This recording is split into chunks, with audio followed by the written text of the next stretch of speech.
Ooh, that looks tasty. Folks, today the Hungry Gamer is back with another game review, and today we're talking about Jekyll vs. Hyde, designed by Jekyll and with art by Vincent Dutrait and published by Mandu Games. And I do apologize if I mispronounce any of those names. Now, what this game is this is a two-player only trick-taking game in which one player takes on the role of Dr. Jekyll, and the other player takes on the role of Mr. Hyde.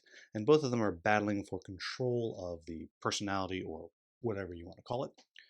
And the way it's going to work is, Hyde's going to win if at any point the Jekyll-Hyde marker here, I'll kind of show you that, it's kind of cool. Not quite sure if you can see the detail, but we have Dr. Jekyll on one side and Mr. Hyde on the other. But if it ever gets all the way here to the end, then Hyde will win.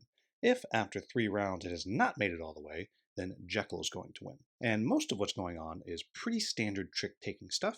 You'll be playing various cards out. You see different colors and numbers, and a player will lead with a color, then the other player needs to either follow with that color, or they can follow with a potion.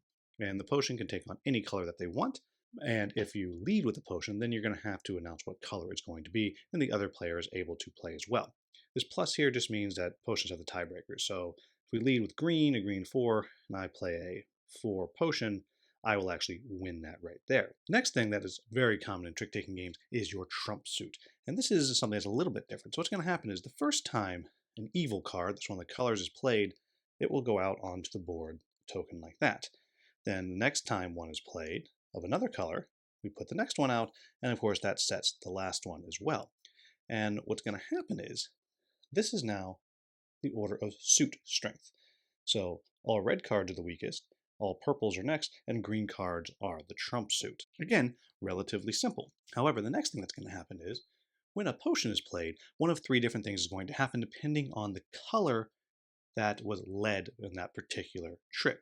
And so what might happen is, it might wipe those off the board, and those will have to be reset. It might mean that one player is going to get to reach across and take an entire already won trick from the other player and place it in their play area. Or it might be that each player will have to take one card out of their hand, place them down face down, and they will trade those cards. And that's kind of how the sequence of the turns are going to go. However, the other thing that's important to note is how you actually move up this track. This is done by the difference in the 2 sides. In other words, if, let's say, Mr. Hyde wins 5 tricks and Jekyll wins 2, that's a difference of 3, so we'd move 1, 2, 3. However, even if it was reversed and Jekyll won 5 and Hyde won 2, it would still move 3 because the difference is 3. So Jekyll's actually trying to get a perfectly balanced hand, where both sides win the equal amount of tricks. Hyde doesn't care if they're winning or losing, they just want a huge differential to get all the way to the end. And so either Hyde gets there at the end of a round, or Hyde does not ever get there by the end of 3 rounds. And that's how this game works. So what do I like about this game? The first thing is, obviously it's very small. It's very easy to understand how you play the game. And also, on a side note, that Jekyll-Hyde bus thing is super cool. Like, it's way cooler than the rest of the game. Though I will say the art on the cards is actually really cool too. But like that's like a deluxe Kickstarter style component, just like in this little box. But that aside, as far as mechanically what I really like about the game is I feel like it takes trick-taking and it turns it on its head a little bit. And what I mean by that is, one, you have the constantly changing trump suit, which which is cool, but is not necessarily unheard of. I've played games that do stuff like that before. So that's very cool. I like that. I think it's very clever. But what really makes it work for me is the different win conditions. I love that when you're playing as Jekyll, you're doing your absolute best not to win all the time, or not to lose all the time. You're trying to get balance, and you don't care about winning, which I just think is great. And the same thing with Hyde. You don't care if you're winning or losing. You just want something big to happen, like big swings of emotion is what it feels like to me, while Jekyll's trying to maintain kind of the zen balance. And I think it's fantastic.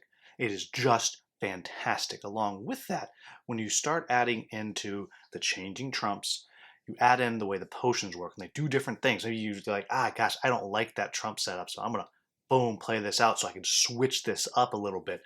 Awesome. There's like, gosh, I don't like that I'm losing here. Ooh, here's a time I'm going to lose this trick, but I'm going to play this thing out, and I'm going to be able to give them one of my cards, and I'll get something back.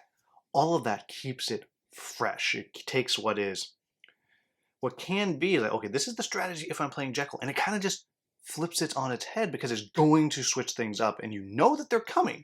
You know that there will be potion cards in the deck. You don't know how many though, and you don't know when they're going to be played and what color suit they're going to follow. Fantastic. I love all of it. So what are my quibbles with the game? And honestly, I have, well, I guess I got two. One, you got to like trick-taking games, right? I mean, if you don't like trick-taking games, why are you still here, right? But beyond that, you know, if this is a trick-taking game, period. Along with that, it is taking trick-taking, kind of turning it on its head a little bit. So if you're, you know, the type of person that's like, don't mess with my trick-taking, well, you're not going to like it either. But again, why are you still here?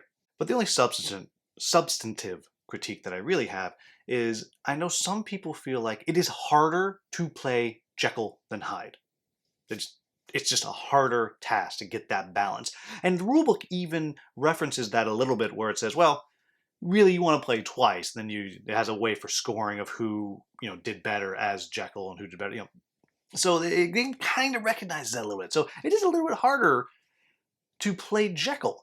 And I haven't necessarily found that yet. I'm about 50-50 in my play so far, but I'm not particularly good at trick-taking, so maybe that's it. But just something to keep in mind. So there you have it, folks. That is Jekyll vs. Hyde. I like it. I think it's a very cool trick-taking game. I'm definitely glad that I have a copy of this, and I will most likely be playing this quite a lot. Definitely is another one that's up there in my top 2-player games that I have, well, in my collection. That now being Dice Command, Skull Hollow, and possibly we're adding Jekyll and Hyde, Jekyll vs. Hyde in there as well. So there you have it, folks. As always, if I made any mistakes in the rules overview, please let me know in the comments with the timestamp so I'll get that into the Klingon subtitles. If you found this video useful, please like, subscribe, and share. Thank you so much for watching. Have a wonderful, wonderful day.